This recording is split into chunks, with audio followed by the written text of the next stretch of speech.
Dangerous heat hits the Hudson Valley today, and we have Team 12 coverage to help you and your family stay safe and cool.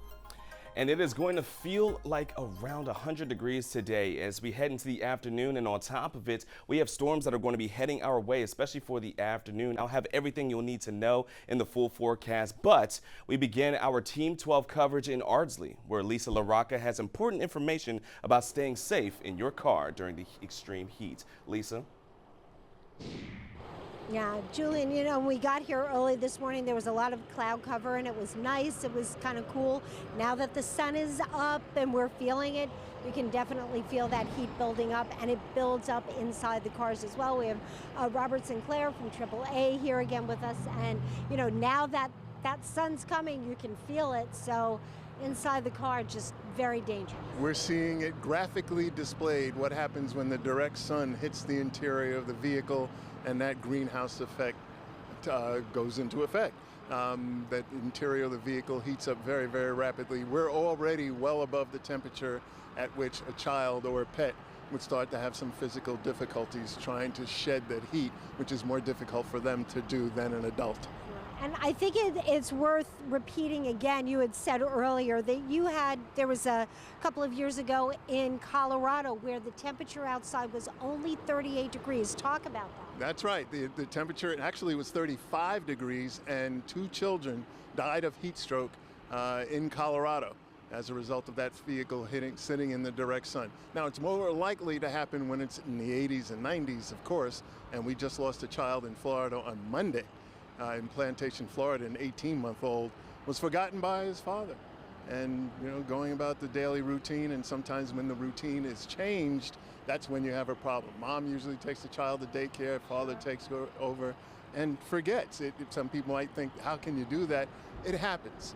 Yeah. And unfortunately, we have to keep these kind of things in mind, keep some sort of reminder in the front of the vehicle, to check the back of the vehicle, have an arrangement with the caregiver that if your child hasn't shown up by a certain time, that they contact the parent to let them know. And under no circumstances, for no time at all, should you ever leave a child or a pet in a vehicle, no matter what the temperature might be outside. And just quickly before we go, just want to show you the temperature inside the car. So we've had this thermometer in. It started at 84 degrees at 6 o'clock this morning. Look where we're at now, 117 degrees in that car. So you have a child or a pet in that car, and you're looking at big problems. They're starting to experience distress. It may already have been too late if they were sitting in that vehicle from when it was 84 until now.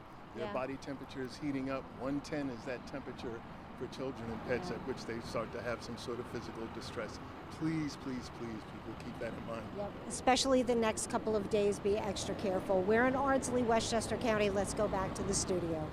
Lisa, that image of 117, a real wake-up call for parents. All right, first responders are also preparing for a rise in calls to heat-related problems. For example, the city of Rye says it does plan to increase fire and police personnel throughout the community. And in the city of Yonkers, the fire department there says it is staffed to meet anticipated demand, and they will continue to monitor conditions and adjust as needed. Empress EMS says their crews are also ready to respond. This one is going to be really bad. We probably do close to about 100 responses a day, a little more than 100 responses a day just in the city of Yonkers. And crews are reminding everyone to please just listen to your bodies and call if you need help. That does include the state health commissioner urging you to take these temperatures very seriously. Officials say really anyone can suffer in this kind of heat. This is not just seniors and people with health issues. So another reminder about drinking lots of water, staying in the AC, and really listening to your body. You are sitting down, you get up and you start feeling a little bit lightheaded. That's a strong sign that you did not keep up their fluids. You got to get into an air-conditioned space as soon as possible and then rehydrate with as much fluids as you can. That tall glass of ice water makes a big difference today. Local hospitals are also getting ready for more heat-related illnesses as well. And Kat, what's going on in the alert center when it comes to the heat? Well, Orange County Executive Steve Newhouse is reminding residents cooling centers are available countywide as temperatures continue to rise. To help protect the community during these periods of extreme heat, the county's activated a network of public air-conditioned facilities where residents can safely cool off. So that includes the libraries in Goshen, Middletown, Monroe, Newburgh, and Port Jervis. Multiple community centers and senior centers will also be acting as cooling centers throughout the county. These centers are going to be open to all Orange County residents, but they will be focusing on supporting older adults, those with health conditions, and anyone without access to adequate cooling at home. And Yonkers emergency management officials are preparing to deliver water and ice to cooling centers across that city. The department will also assist any other agencies that might need help during the next few days. One of the things we're going to be doing is dropping off ice coolers, water to the libraries in the morning and the community centers, and we'll be checking on them periodically throughout the day and throughout the weekend.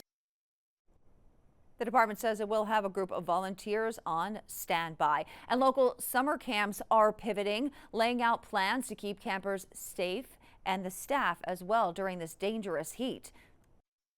For the next couple of days, what we're going to do is make sure we're reapplying sunscreen every half an hour, drinking water constantly through periods, adding additional swim. The Summer Trails Day Camp in Somers says it will change schedules as needed and move activities to kind of shaded areas. We spoke with a couple of campers about how they're staying cool. Like the shade, there's always like water stations everywhere. We actually came back from the pool like a few minutes ago, so that's a nice way to cool off. Camp officials urge parents to please pack extra sunscreen over the next few days, extra water, and extra swimming supplies for their young campers. And stay with News 12 as we continue our coverage of this dangerous heat. We'll have the latest not just on our social media pages, but on news12.com and, of course, right here on the air.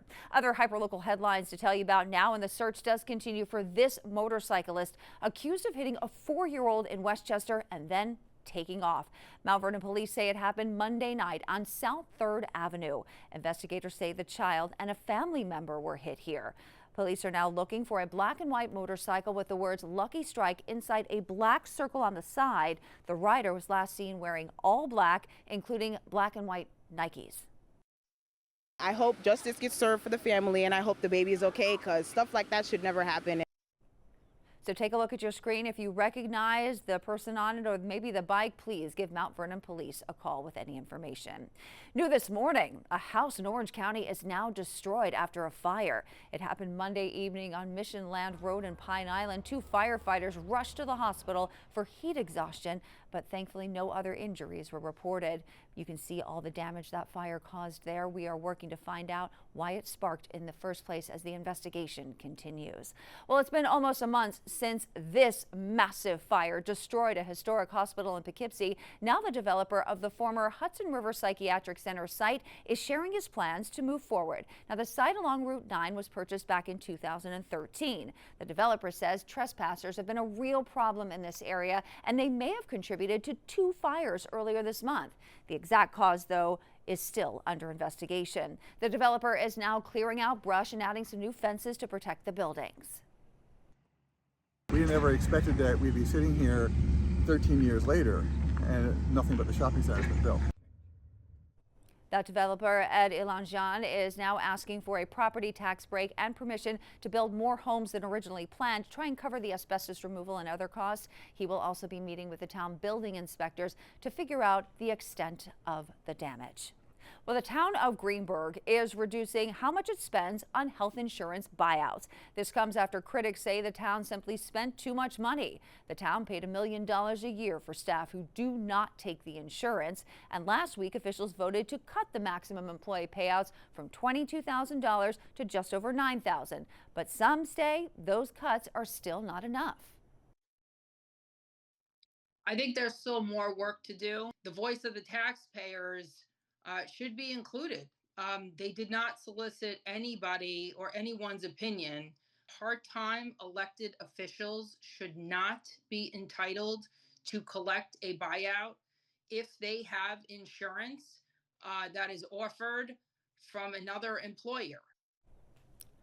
The changes are for the next enrollment year. The town has not said just how much these cuts are going to be saving taxpayers. All right, we of course are continuing to focus on the heat and just how hot it's going to feel outside, not just today, but for the next few days, Julian. That's right. A handful of days leading up into the 4th of July, we're expecting to see extreme and even dangerous heat for us across the lower Hudson Valley, which is why we have the extreme heat warning in effect until Friday evening, with the watch in effect into our Saturday evening for our 4th of July. But also on top of that, we are going to be dealing with some air quality concerns, especially for Rockland and for Westchester County through the rest of our Wednesday heading into tonight. So if you have any respiratory conditions or issues, make sure that you're limiting your time outdoors, not just from the heats, but because of the poor air quality as well. Current pollen levels high in the grass, but tree looking on the low side. But taking a look at how things are panning out for the back end of the morning and into our afternoon hours for us in Nyack, we're going to be seeing temperatures jumping near 90 degrees already by the noon hour, and then it feels like 103 degrees. We're experiencing this heat throughout the rest of the day and heading into the next couple. So again, make sure you're finding ways to not only stay cool, but to also stay hydrated as well. But aside from the heat, we are going to be monitoring the threats for some storms for us. Not everyone can see it, but some isolated or even scattered thunderstorms are going to be possible by the time we get to the early parts of this evening. We'll be timing out all those details coming up in our full forecast.